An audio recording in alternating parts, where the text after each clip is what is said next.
नमस्ते स्टूडेंट्स, आज हम हमारे जो बीएड फर्स्ट ईयर का सब्जेक्ट है पाठ्यक्रम से परिभाषा पेपर 4 इसके अंदर जानेंगे कि जो बालकों की जो वार्तालाप होता है उसका किस तरह से उसके तत्व है और उसकी शर्त है। कक्षा कक्ष में बालकों से वार्तालाप करवाना, वार्तालाप मतलब शिक्षण से संबंधित वार्तालाप करवाना जो हमारे शिक्षण के उद्देश्य को पूर्ण करे, इसका क्या महत्व है।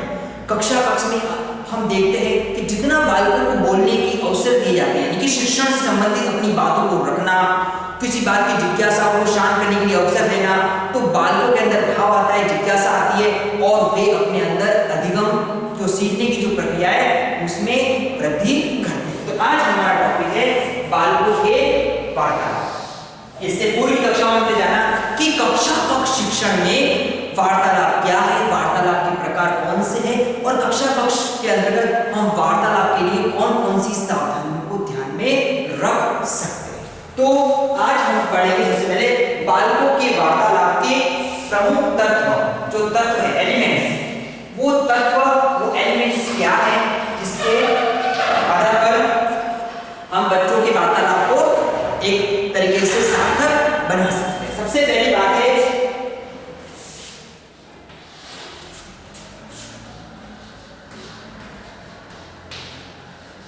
विशेष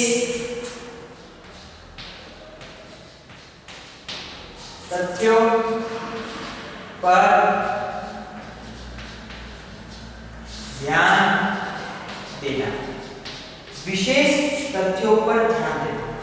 जब बालकों से वार्तालाप के अवसर दिए जाते हैं तो जो विशेष तथ्य है उन तथ्यों पर ध्यान दिया जाना चाहिए कि वे क्या है जिससे बालक सीखना चाहता है। उन बातों को पकड़िए, उन बातों को जानिए जो बच्चों के लिए सही है। जैसे कि वार्तालाप के लिए हम कोई ऐसा मुद्दा लेंगे जो मुद्दा बच्चों के लिए सही है। जैसे कि मान लीजिए हम कोई चुनाव का जैसे मुद्दा है, पॉलिटिकल साइंस, ठीक है ना, तो बच्चों से जाने, बच्चों से वार्तालाप करवा सकते हैं चुनाव के संदर्भ में कि चुनाव कैसे आयोजित करना, चुनाव समय कौन कौन सी बातों का ध्यान रखना, चुनाव करवाते समय हमको हमारे कर्तव्यों का किस तरीके से निर्वाह करना।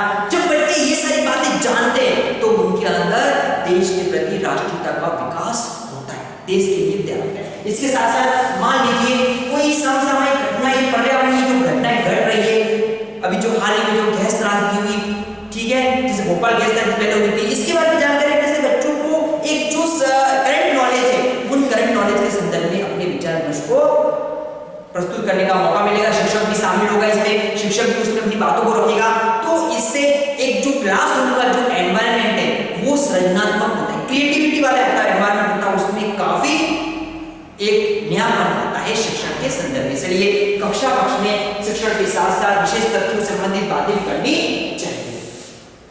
सेकंड है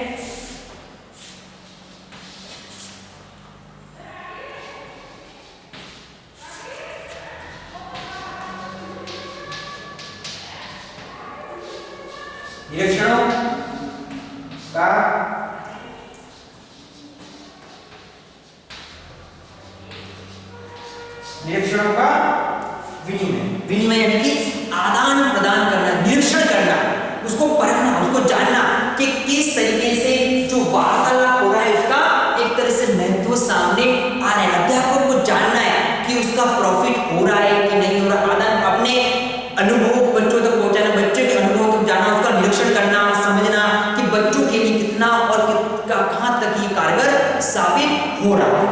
अगला है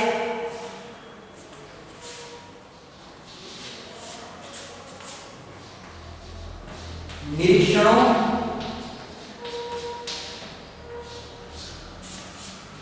का क्रमबद्ध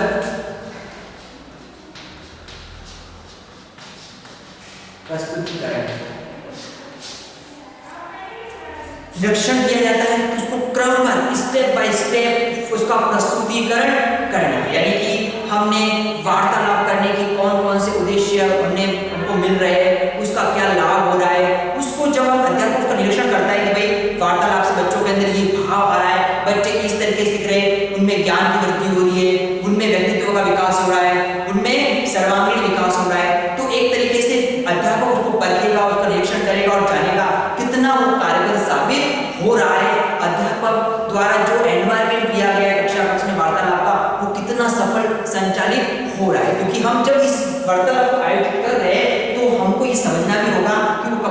अनुसार है या नहीं है, बच्चे उसको सही से उसका संचालित कर पा रहे हैं कि नहीं कर पा रहे। इस बात का हमको ध्यान रखना है, अध्यापक को इस पर अपना निरीक्षण रखना। नहीं तो आपने कोई टॉपिक दे दिया बच्चों को डिस्कस करने के लिए और आपने उसका निरीक्षण नहीं किया, आपके जाने के बाद बच्चे उस पर डिस्कस कर रहे हैं कि नहीं कर रहे हैं, अपनी पर्सनल बातें कर रहे हैं, उस टॉपिक से हटके बातें कर रहे हैं, तो फिर वहां पर उद्देश्य खत्म हो जाता है। इसलिए उसको निरीक्षण करना चाहिए और उसको क्रमबद्ध रूप से प्रस्तुत उसको अपने हिसाब से रिकॉर्ड करना चाहिए।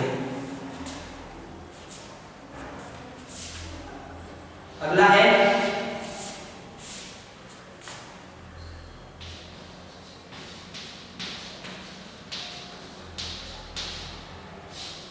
निरीक्षण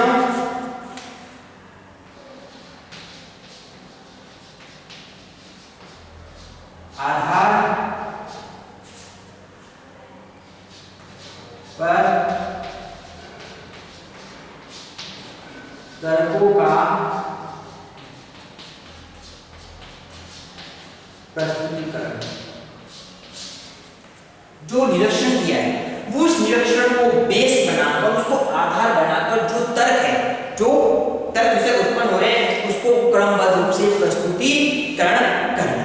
क्या निरीक्षण प्राप्त हो रहे हैं, किस तरीके से प्राप्त हो रहे हैं, उसके पश्चात उसको बच्चों के समक्ष उसको साझा करना, बताना कि उससे क्या क्या पहलू बात आ रहे हैं, क्या जान रहे हैं, क्या समझ रहे हैं, क्या नई बातें बात आ रही है, बच्चों को कितना डेवलप आ रहा है। जैसे कि हम कई बार कक्षा में देखते हैं कि हमने मान लीजिए एक 10 का ग्रुप बनाया, ठीक है, 10 के ग्रुप में बच्चों को डिस्कस करने का मौका दीजिए। हो सकता है 1 2 3 4 बच्चे तो एक्टिव हो, जो बोलने में एक्सपर्ट है, लेकिन बाकी बच्चे सिर्फ श्रोता के रूप में सुनते हैं, उनको बोलने का वो बोल नहीं पाते या अपनी बातों को रख नहीं पाते। इस सिचुएशन में, इस परिस्थिति में उन बच्चों को अंदर भाव आता है, फिर उनको आप बताइए कि अब वो अपनी बातों को किस तरीके से रखें, उनमें क्या कमियां हैं, उन कमियों को किस तरीके से दूर करना है। तो इस तरीके से निरीक्षण निकालकर हम उसका प्रस्तुतिकरण बता सकते हैं कि बच्चों को अब आगे के लिए किस तरीके से तैयार रहना है।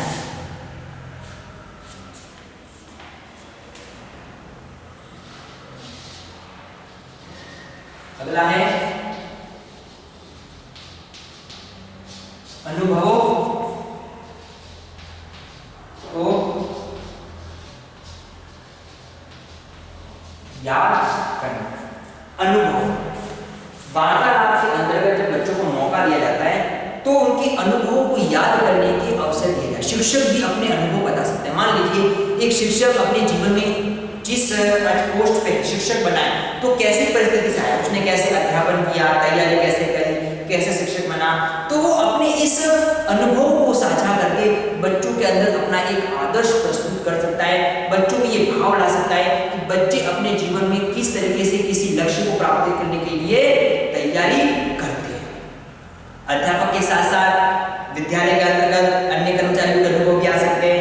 कक्षा में बालक के अनुभव को भी साझा करवा सकते हैं। बालक का कोई शैक्षणिक भ्रमण हो, बालकों का कोई शैक्षणिक भ्रमण हो चुका हो इससे पूर्व, या फिर बालक कोई ऐतिहासिक जगह पर जाके आया हो, बालक ने कहीं अपने जीवन विशेष अनुभव करा हो सकता है बालक किसी अलग क्षेत्र से आया हो और क्षेत्र के अनुभव बताता हो। तो इस तरीके से अनुभवों को साझा करने से ज्ञान में वृद्धि होती है, नया ज्ञान प्राप्त होता है और जीवन में जानने को मौका मिलता है। मान लीजिए कोई बच्चा कहीं घूमकर आया, किसी ऐतिहासिक धरोहर पर घूमकर आया, लेकिन अन्य बच्चे तो नहीं गए, लेकिन जब वो अपने अनुभवों को वहां बताता है तो दूसरे बच्चों को जानने का मौका मिलता है कि उसने क्या क्या देखा, क्या क्या है।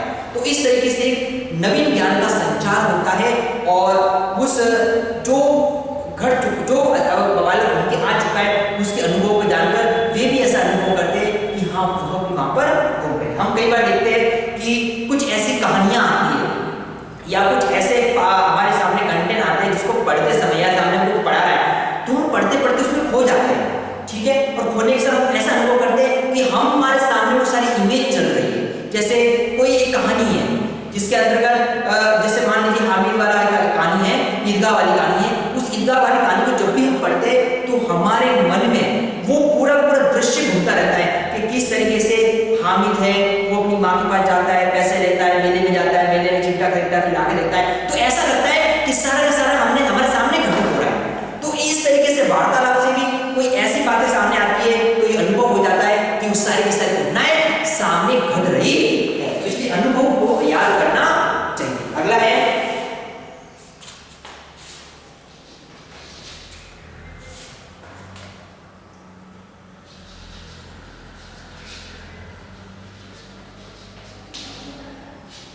अनुभवों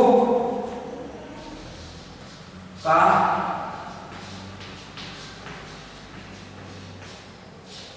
निरीक्षण करना।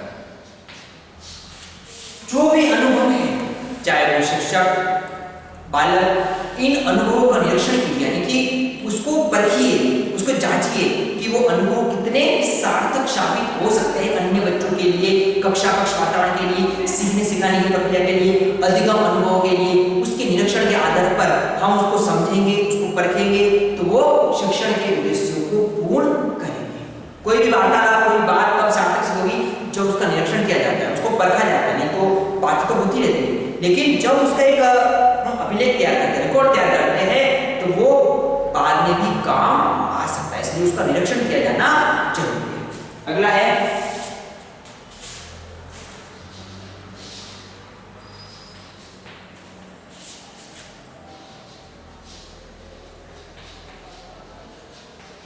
संवेगात्मक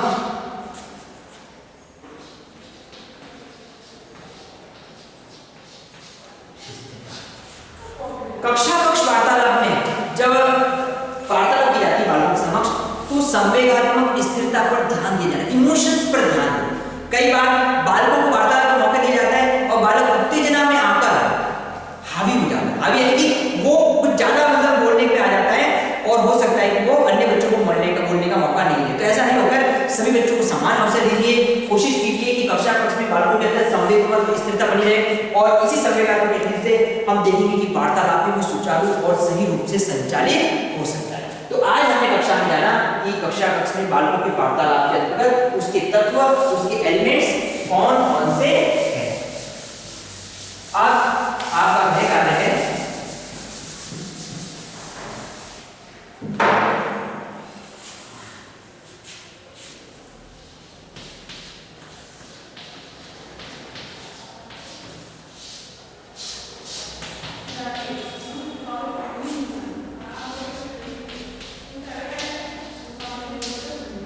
बालकों के वार्तालाप के तत्वों को